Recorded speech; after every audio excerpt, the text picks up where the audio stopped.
Hello friends, ನಿಮ್ಮ ದಿನ ನಗುವಿನಿಂದ ಶುರುವಾಗಿ ನಗುವಿನಿಂದ ಕೊನೆಯಾಗಲಿ. ವಿಡಿಯೋ ನೋಡುತ್ತಿರುವ ಎಲ್ಲ ನನ್ನ ವ್ಯೂವರ್ಸ್ಗೂ ನಮಸ್ಕಾರಗಳು. ಇವತ್ತು ಏನು ಮಾಡ್ತಾ ಇದ್ದೀರಾ ಅಂತ ಅನ್ಕೋತಿದ್ದೀರಾ? ನಾನು ಮೆಂತ್ಯ ಬಾತ್ ಮಾಡ್ತಾ ಇದ್ದೀನಿ.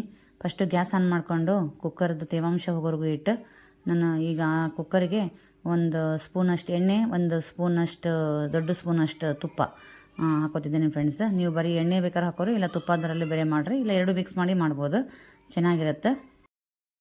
ಇವಾಗ ಎಣ್ಣೆ ಕಾದಿದೆ. 1 ಸ್ಪೂನ್ ಸಾಸಿವೆ ಮತ್ತು 1 ಸ್ಪೂನ್ ಜೀರಿಗೆ ಹಾಕ್ಕೊಂಡೆ. ಅದು ಚಟಪಟ ಅನ್ನೋಷ್ಟೊತ್ತಿಗೆ ನಾನೇ ಕಲ್ಲಲ್ಲಿ ಶುಂಠಿ ಮತ್ತು ಬೆಳ್ಳುಳ್ಳಿನ ಕುಟ್ಕೊಂಡು ಇವಾಗ ರೆಡಿ ಮಾಡಿ ಇಟ್ಕೊಂಡಿದ್ದೆ, ಅದನ್ನು ಹಾಕ್ತೇನೆ ನೋಡಿ ಫ್ರೆಂಡ್ಸ್. ಇದು ಚೆನ್ನಾಗಿ ಒಂದು ಸ್ವಲ್ಪ ಎಣ್ಣೆಲಿ ಫ್ರೈ ಆಗಬೇಕು. ಇದು ಫ್ರೈ ಆಗ್ತಿದ್ದಂಗೆ ಒಂದು ಸ್ವಲ್ಪ ಸಣ್ಣಗೆ ಹೆಚ್ಚಿಟ್ಟಿಟ್ಕೊಂಡು ಹಸಿಮೆಣಸಿನ್ಕಾಯಿ ಮತ್ತು ಈರುಳ್ಳಿ ಹಾಕ್ಕೊತಿದ್ದೀನಿ ನಾನು. ಇದು ಎರಡೂ ಚೆನ್ನಾಗಿ ಫ್ರೈ ಆದಮೇಲೆ ನಾನು ಮೆಂತ್ಯ ಸೊಪ್ಪನ್ನು ಕಟ್ ಮಾಡಿ ಮೊದಲೇ ಸಣ್ಣಗೆ ಸೋಸಿಬಿಟ್ಟು, ಕಟ್ ಮಾಡಿಲ್ಲ ಫ್ರೆಂಡ್ಸ್ ನಾನು, ಅದರಲ್ಲಿ ವಿಟಮಿನ್ಸ್ ಹೋಗುತ್ತೆ ಕಟ್ ಮಾಡಿದ್ರೆ ಅಂತ ಸಣ್ಣಗೆ ಸೋಸಿಬಿಟ್ಟು ತೊಳೆದು ವಾಶ್ ಮಾಡಿ ಇಟ್ಕೊಂಡಿದ್ದೀನಿ. ಈಗ ಇದು ಚೆನ್ನಾಗಿ ಈರುಳ್ಳಿ ಇದೆಲ್ಲ ಫ್ರೈ ಆದಮೇಲೆ ಅದನ್ನು ಹಾಕೋಬೇಕು. ಈ ಮೆಂತ್ಯ ಸೊಪ್ಪೆಲ್ಲ ತಿನ್ನಂಗಿಲ್ಲ, ಮೆಂತ್ಯ ಸೊಪ್ಪದಲ್ಲಿ ಹೇರಳವಾದ ವಿಟಮಿನ್ಸ್ ಇರುತ್ತೆ. ಮತ್ತು ಮಕ್ಕಳೆಲ್ಲ ತಿನ್ನಿಸ್ಬೇಕಂದ್ರೆ ಈ ಥರ ಎಲ್ಲ ಮೆಂತ್ಯ ಬಾತ್ ಮಾಡಿಕೊಟ್ಟು ಅವರು ಟಿಫಿನ್ ಬಾಕ್ಸಿಗೆ ಅದೆಲ್ಲ ಹಾಕ್ಕೊಟ್ರೆ ಚೆನ್ನಾಗಿರುತ್ತೆ. ಮೆಂತ್ಯದಲ್ಲಿರೋ ವಿಟಮಿನ್ಸ್ ಎಲ್ಲ ಮಕ್ಕಳಿಗೆ ಸೇರುತ್ತೆ. ಅದಕ್ಕೆ ಈ ಥರದ್ದೊಂದು ಮೆಂತ್ಯ ಸೊಪ್ಪಿನ ಬಾತ್ ಅದೆಲ್ಲ ಮಾಡ್ಕೊಡೋಣ ಅಂತಂದು ಹೇಳಿ ನಾನು ತೋರಿಸ್ತಾ ಇದ್ದೇನೆ ನಿಮಗೆ.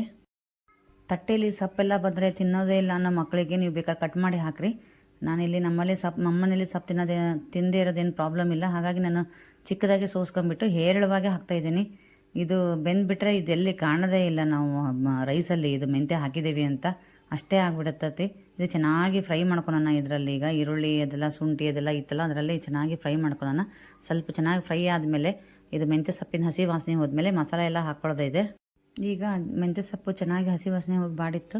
ಈಗ ಇದಕ್ಕೆ ನಾನು 1 ಸಣ್ಣ ಟೇಬಲ್ ಸ್ಪೂನಷ್ಟು ಮಸಾಲ ಪೌಡ್ರು, ಹಾಗೆ ರುಚಿಗೆ ತಕ್ಕಷ್ಟು ಉಪ್ಪು, ಆಮೇಲೆ ಅರಿಶಿನ ಪುಡಿ, ಆಮೇಲೆ ಇಲ್ಲಿ ನಾನು ಇದರಲ್ಲಿ ಇಂಗಿನ ಡಬ್ಬಿಯಲ್ಲಿ ಕಾಳು ಮೆಣಸಿನ ಪೌಡ್ರನ್ನ ನಾನೇ ಪೌಡ್ರ್ ಮಾಡ್ಕೊಂಡು ಎತ್ತಿಟ್ಕೊಂಡಿದ್ದೀನಿ. ಈ ಥರ ಎಲ್ಲ ಬಾತೆಲ್ಲ ಮಾಡಬೇಕಾದ್ರೆ ಹಾಕ್ಬೋದು ಅಂತ. ಹಸಿಮೆಣ್ಸಿನ್ಕಾಯಿ ಸ್ವಲ್ಪ ಹಾಕಿಬಿಟ್ಟು, ಇದು ಮೆಣಸಿನ ಪೌಡ್ರ್ ಜಾಸ್ತಿ ಹಾಕೋದ್ರಿಂದ ಮೆಣಸಿನ ಪೌಡ್ರ್ ಚೆನ್ನಾಗಿ ಬಾಡಿ ಒಳಗೆ ಹೋಗಲಿ, ಮತ್ತು ಚೆನ್ನಾಗಿ ಮೆಣಸಿನ್ಕಾಳನ್ನು ಯೂಸ್ ಮಾಡೋದು ಒಳ್ಳೆಯದು ಅಂತಂದೇಳಿ ನಾನು ಈ ಥರ ಮಾಡಿ ಇಟ್ಕೊಂಡಿರ್ತೀನಿ. ಹಾಗೆ 1 ಸ್ಪೂನಷ್ಟು ಅರಿಶಿನ ಪುಡಿ ಹಾಕ್ಕೊಂಡಿದ್ದೀನಿ. ಈಗ ಇದೆಲ್ಲ ಚೆನ್ನಾಗಿ ಮಿಕ್ಸ್ ಆದಮೇಲೆ ನಾನು ಮೊದಲೇ ಸೋನಾ ಮಸೂರಿ ಅಕ್ಕಿನ ನಾನು ವಾಶ್ ಮಾಡಿ ಇಟ್ಕೊಂಡಿದ್ದೆ.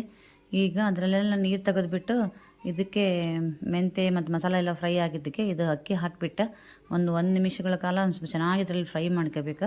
ಅಂದರೆ ಇದರಲ್ಲಿ ಫ್ರೈ ಮಾಡ್ಕೊಂಡ್ರೆ ಚೆನ್ನಾಗಿ ಉದುರು ಬರುತ್ತೆ ರೈಸ್, ಮತ್ತು ತಿನ್ನೋಕ್ಕೆ ಚೆನ್ನಾಗಿರ್ತೈತಿ. ಮುದ್ದೆ ಆಗಿಬಿಟ್ರೆ ಚೆನ್ನಾಗಿರೋಂಗಿಲ್ಲ. ಅದಕ್ಕೆ ಈ ಮೆಂತ್ಯ ಮತ್ತು ಮಸಾಲ ಎಲ್ಲ ಚೆನ್ನಾಗಿ ಮಿಕ್ಸ್ ಆಗಲಿ ಅಂತಂದೇಳಿ ನಾನು ಮೊದಲೇ ಅಕ್ಕಿ ವಾಶ್ ಮಾಡಿ ಇಟ್ಕೊಂಡು ಈ ಥರ ಹಿಂಗೆ ಹಾಕಿಬಿಟ್ಟು ಅದರಲ್ಲಿ ಫ್ರೈ ಮಾಡ್ತೀನಿ. ಇದು 1 ನಿಮಿಷ ಚೆನ್ನಾಗಿ ಫ್ರೈ ಆದಮೇಲೆ ನಾನು 1 ಲೋಟಕ್ಕೆ 2 ಲೋಟದಂತ ನೀರು ಹಾಕ್ತೀನಿ. ಇಲ್ಲ 1 ಮುಕ್ಕಾಲಷ್ಟು ಹಾಕಿದ್ರೂ ಚೆನ್ನಾಗಿ ಉದುರು ಬರುತ್ತೆ. ಈಗ ಮಕ್ಕಳಿಗೆಲ್ಲ ಈ ಥರ ಯಾರು ಸೊಪ್ಪು ತಿನ್ನಲ್ಲ ನೋಡು, ಅವರಿಗೆಲ್ಲ ಸಬ್ಬಸಿಗೆ ರೈಸು, ಮೆಂತ್ಯ ಬಾತು, ಪಾಲಕ್ ರೈಸು ಈ ಥರ ಎಲ್ಲ ಮಾಡಿಕೊಡೋದ್ರಿಂದ ಅದರಲ್ಲಿ ವಿಟಮಿನ್ಸ್ ಎಲ್ಲ ಹೋಗ್ಬಿಡುತ್ತೆ. ಅವ್ರು ತಿನ್ನಲ್ಲ ಅಂತಂದು ಹೇಳಿ ಬೇಜಾರು ಮಾಡ್ಕೊಳೋದ್ರಲ್ಲಿ ಅರ್ಥನೇ ಇಲ್ಲ. ಈ ಥರದ್ದೊಂದು ರೈಸ್ ಮಾಡಿಕೊಡೋದ್ರಿಂದ ಅದರಲ್ಲಿರೋ ಹೆಚ್ಚದು ಹೇರಳವಾದ ವಿಟಮಿನ್ಸ್ ಎಲ್ಲ ಬಾಡಿಯೊಳಗೆ ಹೋಗುತ್ತೆ. ಈಗ ನೋಡಿ ಇವು ಚೆನ್ನಾಗಿ ಫ್ರೈ ಆಗಿದೆ. ಈಗ ನಾನು ಇದಕ್ಕೆ ಈಗ 1 ಮುಕ್ಕಾಲಷ್ಟು ನೀರು ಹಾಕ್ಕೋತೀನಿ. ಇದು ನೀರು ಹಾಕ್ಕೊಂಡ್ಮೇಲೆ ಇದು ಚೆನ್ನಾಗಿ ಕುದಿ ಬರಬೇಕು. ಇಲ್ಲಿ ಕುದಿ ಬಂದ ಮೇಲೆ ನಾನು ಲಿಡ್ ಕ್ಲೋಸ್ ಮಾಡ್ತೀನಿ ಕುಕ್ಕರ್ದು. ಚೆನ್ನಾಗಿ ಕುದಿ ಬಂದ ಮೇಲೆ ಲಿಡ್ ಕ್ಲೋಸ್ ಮಾಡಿದ ಮೇಲೆ ಇದು ಅಂದರೆ 1 ವಿಶಿಲ್ ಹಾಕಿದರೆ ಸಾಕು, ಚೆನ್ನಾಗಿ ಉದುರು ಚೆನ್ನಾಗಿ ಬರ್ತೈತಿ. 2 ವಿಶಿಲ್ ಹಾಕಿಬಿಟ್ಟಿದ್ರೆ ಮೆತ್ತಗಾಗುತ್ತೆ, ಇಲ್ಲ ಅಂತಂದ್ರೆ ತಳ ಹಿಡಿಬೋದು. ನಾವು ಅದಕ್ಕೆ ಕುದಿವರೆಗೂ ಬಿಟ್ಟು ಕುದ್ದಾದ್ಮೇಲೆ ನಾನು ಲಿಡ್ ಕ್ಲೋಸ್ ಮಾಡಿ.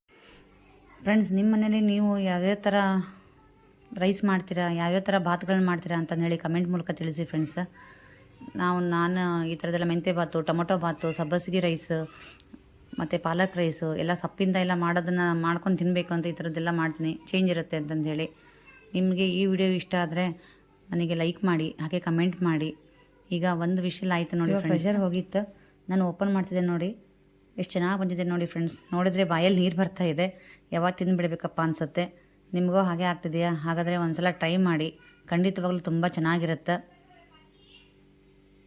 ನಗು ಮುಖದ ಒಡೆಯ ಅಂತಂದು ಹೇಳಿ ನಮ್ಮ ಡಾಕ್ಟರ್ ಪುನೀತ್ ರಾಜ್ಕುಮಾರ್ ಸರ್ಗೆ ಹೇಳ್ತಾರೆ. ಹಾಗೆ ನಾವು ನಗ್ತಾ ಇರೋಣ, ನಗ್ತಾ ಇದ್ದು ಈ ಥರ ಒಳ್ಳೊಳ್ಳೆ ಫುಡ್ಡನ್ನು ತಿನ್ನೋಣ. ನಾನಿಲ್ಲಿ ತಟ್ಟೆಗೆ ಸರ್ವ್ ಮಾಡ್ತಾಯಿದ್ದೀನಿ ಫ್ರೆಂಡ್ಸ್. ನೋಡಿ ತುಂಬ ಚೆನ್ನಾಗಿತ್ತು, ಭಾಳ ಟೇಸ್ಟಾಗಿ ಬಂತು. ಮತ್ತು ಮೆಂತ್ಯದಲ್ಲಿರೋ ಕಹಿ ಸತಿ ಗೊತ್ತಾಗಂಗಿಲ್ಲ ನಮಗಿಲ್ಲಿ ಮೆಂತ್ಯ ಸೊಪ್ಪು ಹಾಕಿದ್ದೀವಿ ಅಂತ. ನೀವು ಒಂದ್ಸಲ ಖಂಡಿತವಾಗ್ಲೂ ಟ್ರೈ ಮಾಡಿ ನನಗೆ ಹೇಗಿತ್ತು ಅಂತಂದು ಹೇಳಿ ಕಮೆಂಟ್ ಮೂಲಕ ತಿಳಿಸಿ. ನಾನು ಮೆಂತೆ ಭಾತೊಂದಿಗೆ ಮೊಸರನ್ನ ಮಾಡಿದ್ದೆ, ಎರಡು ಕಾಂಬಿನೇಷನ್ ತುಂಬ ಚೆನ್ನಾಗಿತ್ತು. ನೀವು ಒಂದ್ಸಲ ಟ್ರೈ ಮಾಡಿ ಫ್ರೆಂಡ್ಸ್. ಓಕೆ ಫ್ರೆಂಡ್ಸ್, ಬಾಯ್.